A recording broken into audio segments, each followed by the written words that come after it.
तो हमारे साथ मौजूद हैं शेफ सामिया लारी, जो कि जनाब सीबो की रूह रवां भी हैं और कामयाब मारूफ शेफ भी हैं। हमारे साथ किरण खान मौजूद हैं। एंकरिंग के शोबे से इनका ताल्लुक है, लेकिन साथ में उन्होंने खाने का भी शुरू किया। वो बड़े ज़बरदस्त तबरुक नाम के बिस्किट्स उन्होंने निकाले। उसके बाद फिर अब ज्वेलरी का भी करी है, कपड़ों का भी करी है। अंबर जी हमारे साथ मौजूद हैं। अंबर जी सैलून का भी जनाब इनका काम है, फिर कपड़ों का भी इनके। तो मुझे ख़वातीन से पूछना है कि ये सब चीज़ें कैसे करती हैं, और क्योंकि देखिए बिजनेस करना ना बड़े जिगरे का काम है। तो पहले तो अस्सलाम वालेकुम। और आप लोग मुझे बताएं, क्योंकि अंबर जी मतलब अगर मैं मॉर्निंग शो की, तो आप तो पायनियर्स में से एक हैं। एक कामयाब मतलब करियर होने के साथ साथ ये जहन में और ये ज़रूरत क्यों पेश है कि मुझे बिजनेस करना है?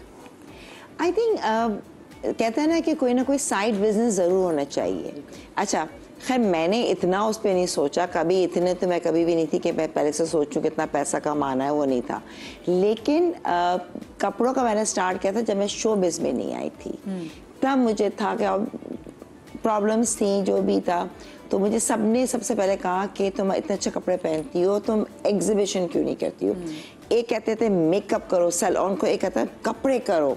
तो थ्रू आउट जब मैं शोबिज़ से कोई ताल्लुक नहीं था, तब मुझे याद है कि मेरी बेटी कोई मुश्किल से 6 महीने की थी। तो मैंने पहले एग्जीबिशन की, जो कि मैंने बनाए जॉर्जेट के कपड़े, डबल जॉर्जेट। जाती थी, मैं शायद पहले ही बता चुकी हूँ, रिक्शा में उसको लेके अल्लाह वाला मार्केट वहाँ से लेती थी। गाड़ी भी नहीं होती थी पूरी, और आपके पीसी में 3-3 हज़ार के आपको रैक्स मिलते थे ना, कि आप जाएं वहाँ पे टांगे। पहले तो एग्जीबिशन जी, खुद ही मैं गाड़ी में रखती थी। अच्छा, कोई हेल्प भी नहीं, खुद ही हैंगर्स रखती थी गाड़ी में, उठा कर फिर मैं 3-4 चक्कर करती थी, जाके वो लगाती थी। सुबह से लेके शाम तक वहाँ बैठी रहती थी। मतलब मैंने खुद किया ये, ठीक है। उसके बाद माशाल्लाह से ये बहुत अच्छे रहे कपड़े। फिर मैंने किया कॉटन का, उसके भी मतलब मुझे लॉस नहीं हुआ कभी भी, अल्हम्दुलिल्लाह। बस फिर जब शोबिज़ में आई तो ज़रा हल्का हो गया। फिर सैलून का हुआ, क्योंकि सबने का सैलून। जब डाइवोर्स हुई थी उसके बाद मैंने कहा कि चलो अब कुछ बिजनेस करें। एक सेकंड, हो सकता है कभी हर वक्त ड्रामे का या हर वक्त काम आपको ना मिले, ठीक है ना, ज़रूरी नहीं है। तो आपके पास कोई ऐसा एक हुनर होना चाहिए। अब हुनर था अल्हम्दुलिल्लाह, ठीक है। तो मैंने कहा नहीं, यह कर लेना चाहिए। हिम्मत करके मैंने सैलून पूरा किया। उसको भी मैनेज करना आसान नहीं है, ठीक है ना। सारा वो किया। तो अब वो साथ साथ मैंने ऑर्डर्स भी, किसी ने अमेरिका से, यूएसए से आए ऑर्डर्स कि कपड़े बना दो, बना के कर दिए।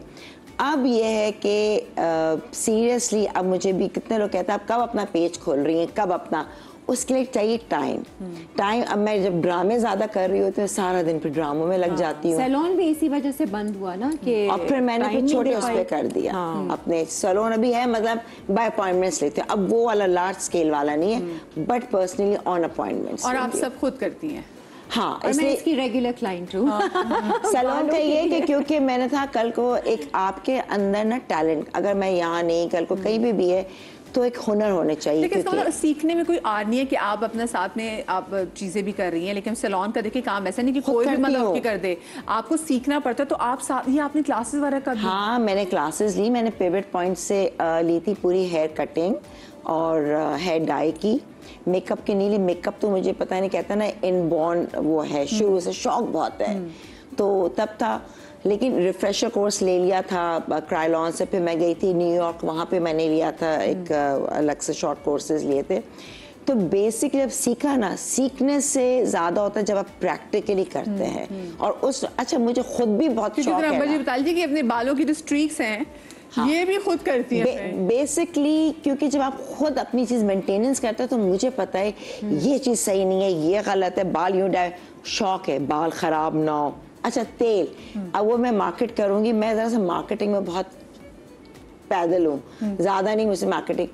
ऑयल मेरा माशाल्लाह अल्हम्दुलिल्लाह, ऑयल जो मैं बनाती हूँ उसका जो है, यकीन कर पहले मैं एक्सटेंशंस पहनती थी, अब एक्सटेंशंस पहनना छोड़ दिए। मुझे याद है ना, एक बार हम शो कर रहे थे, जिसे वाजिद ने बाल बना रहे थे और आप भी वाजिद के साथ ही, तो हम आपके जब बाल बना रहे थे तो हमने कहा अंबर जी आपके अपने बाल है, तो थोड़ा सा वाजिद ने बाल हल्के से खींच भी लिए। तो कहा वाह अंबर जी, ये तो आपके अपने बाल है, क्योंकि इतने अरसे से बाल जो है वो रोज तैयार हो रही है, रोज बाल हर चीज मेंटेनेंस है। क्या खाना है क्या नहीं है, बालों के लिए अच्छा है, ये प्रोडक्ट अच्छा नहीं है, इससे बाल डैमेज हो जाएंगे। कैरेटिन, थैंक्स टू कैरेटिन, कि हम और किरण हम कहते हैं यार कैरेटिन के बगैर गुजारा नहीं, हम केमिकल नहीं कर अच्छा सकते। किरण, आपको कहाँ लगा कि जरूरत है कि मैं भी अब जरा अपनी कोई चीज़, छोटा मोटा बिजनेस मेरा अपना होना चाहिए? अब मुझे शौक था थोड़ा बहुत ना वो बिजनेस वूमन बनने का, और मैंने कभी किया ही नहीं था, वो बिजनेस माइंड है ही नहीं। तो जैसे तबर्रुक का था वो बनाना ब्रेड वगैरह, और वो तबारिक की रोटी वो जो बनाई थी वो भी बस अचानक हुआ। जैसे कहते हैं ना कि आप कुछ करना चाह रहे हैं, ग्रो करना चाह रहे हैं लाइफ में, तो ऐसी एक आइडिया आया, ऐसी वो एक नाम आया, ऐसी एक रेसिपी फर्स्ट टाइम बनाई और उसको बेचना शुरू कर दिया। ऑनलाइन पेज बना लिया, थोड़ी सी ग्राफिक डिज़ाइनिंग की कोर्स किया था तो वो थोड़ा बहुत आ गया, लोगो शोगो बनाया, वो स्टार्ट किया। उसके बाद में वो प्रोडक्ट्स जो थे वो खाने पीने के, जैसे बनाना ब्रेड और ये बिस्किट, लेमन केक, नीलोस पे मैं रखवाती थी सैलून पे जहाँ मैं जाती हूँ, तो वहाँ पे बहुत अच्छा रिस्पांस आया ना। ऑर्डर्स भी मुझे मिल जाते थे, गिनी के फ्रेंड्स वगैरह के ग्रुप में बहुत मजे के किरण के, वाकई बहुत मजे और के। वो सब ना। फिर मुझे हुआ कि एक कोई ज्वेलरी वाले आए थे मेरे शो पे, तो वो देते हैं, वो होलसेलर थे ना। अच्छा, तो जो आप मुझे बताएं, जो अंबर जी ने जो ज्वेलरी पहनी हुई है हाँ, और ये। जो आपने ज्वेलरी पहनी हुई है आपके ये बहन के। कॉस्मिक की है, हाँ जी, कॉस्मिक बाय किरण खान की है। मैं आज और भी बहुत सारी ज्वेलरी लेकर आई हूँ, दिखाऊंगी लोगों को। तो उन्होंने मुझे आइडिया दिया कि हर कोई कर रहा है, आप भी कर ले। मैंने कहा अच्छा चलो पेज तो बनाना है, तो मैंने अपना इंस्टा पे एक और पेज बनाया, कॉस्मिक बाय किरण खान। उसका भी नाम मेटा शेटा से पूछा, मैंने कहा मुझे ऐसा चाहिए वैसा चाहिए, तो ऑप्शंस आते हैं ना, तो नाम रखा फॉरन यानी से। कि आप भी AI प्रो हो गई है कि मेटा से पूछा कि थोड़ा मुझे बहुत तो बताओ। मैं हाँ पूछ लेती हूँ आइडियाज। मैं तो अपने शो के लिए भी अब क्या करती हूँ, मेटा से पूछती हूँ ये टॉपिक है, क्वेश्चंस बताओ क्या पूछने चाहिए। ओह वाओ, बड़ी जबरदस्त। हेल्प मिल जाती है उससे अच्छी सी। तो मैं ज्वेलरी लेकर आ गई इधर उधर से, मुख्तलिफ जगहों से, तारिक रोड से, बोल्टन मार्केट से, 1-2-4 होलसेलर्स थे जो बाहर से और इंडिया से इधर उधर से ना अपनी ज्वेलरी लेकर आते हैं, तो उनसे मैंने पर्सनली ख़रीदी। मैंने ये नहीं किया कि मैं ख़रीदूंगी नहीं और उनकी पिक्चर्स लगा दूं, बट मैंने पर्सनली उनको बाय किया, एक सामान ख़रीदा और फिर मैंने उसकी मॉडलिंग शॉडलिंग खुद ही की और वो रील्स डालती गई। और मॉडल तो बहुत आपकी अच्छा बहन मेरा। भी है भाई। हाँ, इसने भी बहुत किया है। और क्या, मॉडलिंग नहीं करवाई लेकिन ये वैसे मॉडल बनी हुई ना आज। ये तो है अच्छा, ही वो तो मॉडल। पहन कर एक अलग होता है, जब हम लोग पहनते हैं ना तो लोगों को एकदम क्लिक करता है ये वाला चाहिए, मतलब ये तो फर्क पड़ता है। और किरण के माशाल्लाह मैंने खुद भी इससे ली है ज्वेलरी, फिर काफी exhibitions भी किए प्यारे मैंने। प्यारे। अच्छा देखिए, आपको पता है जो कोविड का टाइम आया था, वो कोविड का टाइम ऐसा था कि लोगों की इतनी नौकरियां गई, और वो एक ऐसा टाइम था कि लोगों ने रियलाइज़ किया कि नहीं भाई, अपनी कोई ऐसी चीज़ होनी चाहिए कि हम अपनी नौकरियों पे डिपेंडेंट ज़्यादा ना करें। उस टाइम में भी ना लोगों को, क्योंकि अच्छी चीज़ चल रही थी, रेस्टोरेंट चल रहे थे, सैलून चल रहे थे, जब वहाँ लाइन से चीज़ें बंद होना शुरू हुई, फिर लोगों ने कहा नहीं भाई, कोई और हुनर भी ना होना चाहिए, कि इंसान का अपना बिजनेस कुछ होना चाहिए। आपने कहाँ से स्टार्ट किया? बिकॉज ऑफ कोर्स आप तो बड़ी मारूफ शेफ थी, समिया थे, शोज वगैरह करती थी, फिर ये सीबो को कॉन्सेप्ट अपनी डिफरेंट एक लाइन पे चले जाना।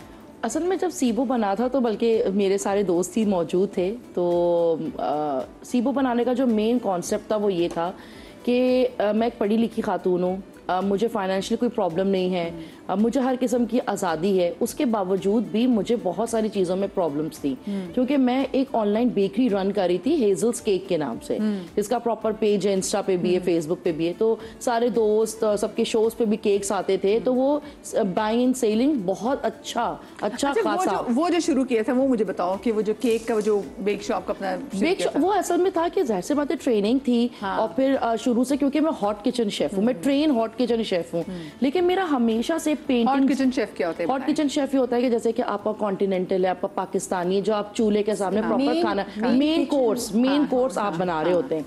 तो उसमें जब बेकरी सेक्शन होता था, कि बेकरी कहते हैं कि एक पूरे किचन का दिल है, वो दिन रात धड़कता है, मतलब उसकी लाइट्स बंद नहीं होती हैं, उसकी वर्किंग खत्म नहीं होती है। तो मैं अक्सर देखती थी वहाँ पे केक्स बनते हैं, और क्योंकि मुझे हमेशा से आर्ट से बहुत प्यार आए, पेंटिंग्स में, कलर्स में मुझे बहुत फैसिनेट करते हैं, तो मैंने कहा कि मुझे अपनी बाकी की ट्रेनिंग यहाँ कंप्लीट करनी है। तो जब ट्रेनिंग कंप्लीट करके बेकरी सेक्शन से बाहर आई, तो मुझे हुआ कि नहीं, मुझे खुद अपने केक्स बनाने हैं और मैं बेचूंगी। तो जो शेफ्स बनाते थे और और मैं क्योंकि मैं होटल में थी तो जो शेफ्स बनाते थे उनसे ज़्यादा मेरे हाथ के बने हुए केक सेल होते थे और बाकायदा एक क्लासीफाई कर दिया था कि ये 4 किस्म के फ्लेवर ये फलाने शेफ के, तो वो रन आउट हो जाते थे। तो मुझे ये रियलाइज होता था कि मेरे हाथ में अगर इतना जायका है तो मैं क्यों ना खुद स्टार्ट करूं। तो सबसे ज्यादा क्रिटिसाइज तो मेरे अपने घर पे किया कि मेरे फादर ने किया। मेरी मदर को बहुत देर में चीज समझ में आई कि घर से बनाए हुए केक भी बेचे जाते हैं। उनके दिमाग में ये था कि बेकरी में जो केक होते हैं वही खरीदते हैं, घर से तो कोई क्यों खरीदेगा। कपड़ों तक समझ आता था, आर्ट ये ब्रास की एग्जीबिशंस होती थी, हैंडमेड हैंडीक्राफ्ट्स होते थे, लेकिन खाने पीने को कोई क्यों खरीदेगा। उनको तो बहुत अरसे के बाद समझ में आया कि घर का खाना भी बिकता है, क्योंकि अक्सर लोगों के पास टाइम नहीं है बनाने के लिए, वो बाहर का खाना नहीं खाना चाहते। कोविड के टाइम ये सारा कुछ जो कोविड से पहले इन 2016 नहीं, जो घर का खाने की बात है ना, वो ज्यादा आया। तो इन 2016 मुझे रियलाइज हुआ कि जब मैं पढ़ी लिखी हूँ, क्योंकि मुझे ना बॉक्स मिले, ना मुझे वो केक का स्टैंड्स मिले, ना मुझे डेकोरेशन का सामान मिले, मैं ढूंढ ढूंढ के थक जाती थी और जो मिले वो मेरे मयार के हिसाब से ना। तो मतलब हम ट्रेन शेफ हैं और हमें बजट के अंदर काम करना है, तो कोई बीच की चीज़ हमें देखनी है। हम हाई फाई भी नहीं जा सकते, बिल्कुल लो ग्राउंड भी नहीं जा सकते। फिर मुझे रियलाइज़ हुआ कि जब मैंने इतनी तकलीफ़ें बर्दाश्त की तो बहुत सारी ऐसी ख़वातीन हैं जो कम पढ़ी लिखी हैं या अब्यूज़ड हैं या सिंगल पेरेंट हैं या अपनी फैमिली को सपोर्ट करना चाहती हैं, तो क्यों ना हम एक ऐसा अम्ब्रेला बनाएं उसके अंदर हम सब आ जाएं। अच्छा मुझे बताएं, जब ये केक वगैरह बनाया तो जब उसके बाद शादी तो मेरे ख्याल से 2016 के बाद हुई ना, तो फिर जब ससुराल वालों को पता चला कि जी लड़की तो जो है घर से अपना केक का बिजनेस करती, तो उन पे अच्छा इंप्रेशन आया, वो थोड़ा रोब में क्या था? नहीं, जब एक्सपेक्टेशंस बढ़ गई। हम लोग, मेरा पहला शो ही जो है वो माशाल्लाह समा के साथ ही था। उस दिन साल मैंने रमजान ट्रांसमिशन की थी, तो जो मतलब ससुराल में होता है कि ऑर्डर्स आए हुए थे, क्योंकि वो बात चल रही थी, तो उन्होंने मुझे ऑर्डर दिया। तो हाईटी का जो ईद की टेबल के जो पूरे हाईटी का सामान होता है, तो वो मैंने उनको बनाया। तो 2-4 दफ़ा वो देख चुके थे और मुझे याद है कि जब मेरी शादी की बिल्कुल डेट्स बिल्कुल कंफर्म थी तो उस वक्त सामान मेरे बिलबोर्ड्स पूरे कराची में लगाए हुए थे। तो उनको मालूम था कि मैं घर से केक करती हूँ, लेकिन जो एक्चुअल जो जोर पकड़ा ना वो शादी के बाद जोर पकड़ा, क्योंकि फिर मैं खुल के सामने आई ना। फिर तो घर वालों की थोड़ी रिस्ट्रिक्शंस होती हैं, मेरे साथ तो शो पे भी अम्मी या खाला में से कोई आता था। फिर शादी के बाद तो फिर एक कहते हैं ना ओपन ग्राउंड मिला। फिर जो मैंने कोर्सेज कंप्लीट किए, जो कोर्सेज रह गए थे, फॉन्टेन आर्ट के किए, बेसिक एडवांस किया, डिप्लोमा किया। कि आपके हस्बैंड ने भी आपको इसमें सपोर्ट किया। मतलब सपोर्ट के बगैर ना चीजें नहीं हो। और ये मुझे बहुत काम आया कि जब मैं यहाँ पाकिस्तान से बाहर जब शिफ्ट हो गई थी यूएई में, तो वहाँ पे पाकिस्तानी खाने स्पेशली स्ट्रीट फूड, वहाँ क्योंकि इंडियन स्ट्रीट फूड बहुत आम है, पाकिस्तानी बन कबाब, पानी पूरी और टिक्कियाँ, जो मीठी टिक्कियाँ होती हैं, ये सब चीज़ें वहाँ नहीं मिलती हैं और वहाँ की जो लड़कियाँ रहती हैं उनको आती भी नहीं है। तो ऐसे ही जब पार्टी होती थी तो मैं बना के ना अपने घर में रखती थी। तो वहाँ से मुझे ऑर्डर्स मिलना शुरू हुए दुबई में ही कि आप जो है ना बन कबाब, हमें हमारे यहाँ आज पार्टी है तो आप 25 लोगों के बन कबाब बना दें। तो मतलब जर्नी जो है ना वो आइडिया आना शुरू हो गया कि अब हमें एक ऐसा पेज बनाना चाहिए। तो वो पेज जब बना, वो हेजल्स बना, मैंने वहाँ बहुत केक्स बनाए, लेकिन ग्रेजुअली फैमिली को प्राउड फील होता गया और उनको रियलाइज होते गए कि ये सब चीज़ें कस्टमाइज हैं, इसमें हाइजीन है, इसमें अच्छी क्वालिटी की चॉकलेट्स हैं, इसके अंदर सबसे बड़ी बात है ना कि साफ सुथरा एक तमीज का केक, और जो आपकी फैमिली के लिए अच्छी बात है कि जो ये काम करी थी वो उन्होंने घर से सो बहुत सारे लोग 5,000 रुपए में, सिर्फ 5,000 रुपए में मैंने स्टार्ट किया। छोटी सी ब्रेक ले लीजिए, ब्रेक के बाद मिलते हैं, कहीं मजा आएगा। पाकिस्तान जिंदाबाद।